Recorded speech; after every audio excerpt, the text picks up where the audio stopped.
Sekarang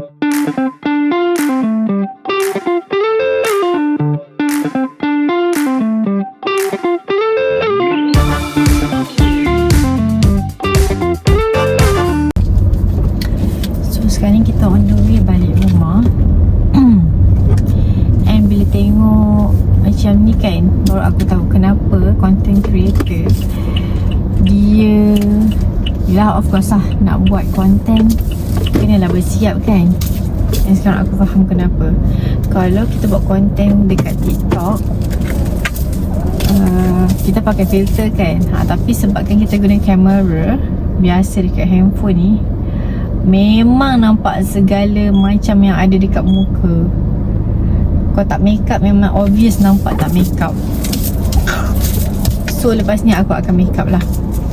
Okay, aku dah tahun 2026 aku dah cakap kat husband aku nak start vlog balik. Sebab dah berapa tahun dah aku tak buat YouTube punya vlog.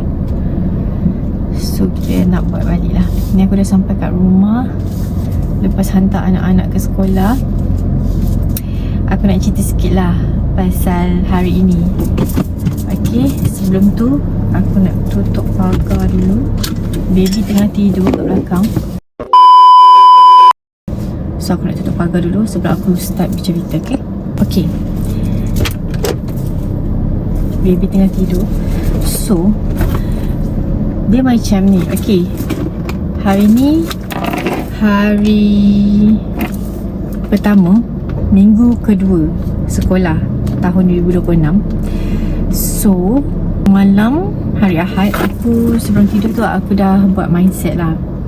Aku buat mindset, aku cakap okay, esok hari pertama sekolah dalam minggu kedua, aku nak emosi aku stabil. Aku memang dah buat mindset, okay, esok Almasliana happy, Almasliana emosi dia stabil. Okay, tak marah anak, tak kelam kabut. Paling penting kelam kabut lah. Okay, sebab kelam kabut tu akan macam-macam perasaan akan timbul kan bila dah kelam kabut. Okay, tak nak kelam kabut, tak nak marah anak. Kita cakap bukan lembut tapi biasa. Macam ni lah, macam ni, biasa sahaja. And guess what? Okay, hari ni aku bangun okay, dalam keadaan I'm positive. Lepas tu aku turun bawah sebab aku nak pick up pakaian yang aku nak pakai hari ni kan. Yang ni kan semua kan ada dekat bawah. Aku cakap elok je dengan anak aku. Sebab aku jenis pantang. Kalau bangun pagi tak terus mandi, aku pantang benda tu tau. Sebab kau nak tunggu sampai kau berapa nak mandi kan. Lepas tu apa ni, aku cakap elok je dengan Aryan ID. Aku cakap aku tanya diorang, dah mandi ke belum? Dia kata belum. Kan belum pukul 11. Macam tu. Okay, tak apalah, fine. Kira aku tak marah tau. Lepas tu bila dah bersiap semua kan, biasa, benda tu biasa. Setiap hari memang benda biasa. Aku akan cakap berulang kali setiap hari. Pergi sikat rambut, pergi bersiap. Okay, pergi pakai tie. Macam hari Isnin kan kena pakai tie kan, sebab hari formal. Okay, pakai tie, sikat rambut, pakai gel, pakai perfume and so on. Mana stokin, mana bag, isi air dalam botol. Setiap hari kau bayangkan sampai aku percaya benda ni jadi kat semua mak. Memang kena cakap berulang kali setiap hari. Sampai benda tu jadi penat. Satu, dia sampai tahap penat yang orang kata kau boleh boost, kau boleh burst tau. Dia macam kau boleh meletup lah anytime. Tapi hari ni aku berjaya tak meletup. Okay, aku cakap elok. Mami dah cakap dah kan, okay, pergi sikat rambut. Korang ni kenapa kan? Haji cakap baik-baik je lah. So aku rasa itu adalah satu, orang kata, kejayaan besar aku. Sebab aku tak meletup, aku tak marah diorang. And bila diorang pergi sekolah, diorang dalam keadaan emosi yang sangat baik. Diorang happy. Kita orang salam. Aku ajar kiss pipi anak-anak aku, anak lelaki. Dia bila dah besar ni, walaupun baru 9-10 tahun kan, diorang jadi segan tau nak kiss pipi, nak laga-laga pipi. Just salam tangan, cium, dah cukup. So aku nak macam, come on lah, kiss lah pipi mami kan. So diorang macam, macam tu kan. So aku ajar, okay, just bukan cium bibir tu kena pipi.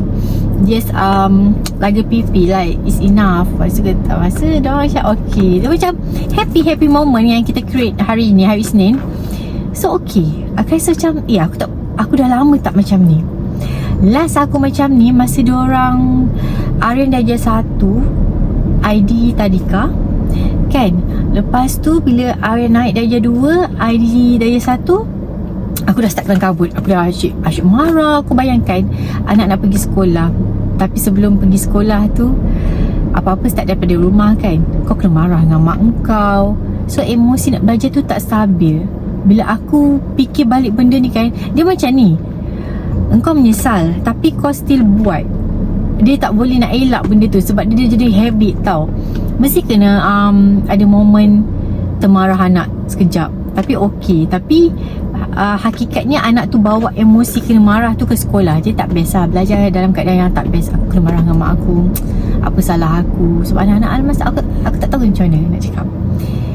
So aku dah decide tahun ni 2026, mindset aku sebelum tidur, aku kena positifkan diri aku. Aku kena buat affirmation yang positif, yang happy, yang ceria, so that esoknya dia akan efek esoknya.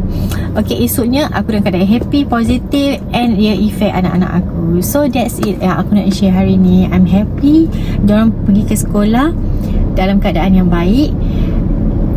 Aku dah lama tak rasa momen yang bila diorang pergi, turun je daripada kereta, diorang toleh ke belakang sambil lambai aku banyak kali. Hari ni benda tu jadi semula setelah sekian lama. Aku rasa macam wow, segalanya bermula daripada seorang mak. So that's it. Kalau aku rajin aku buat vlog lagi. Okay, bye, Assalamualaikum.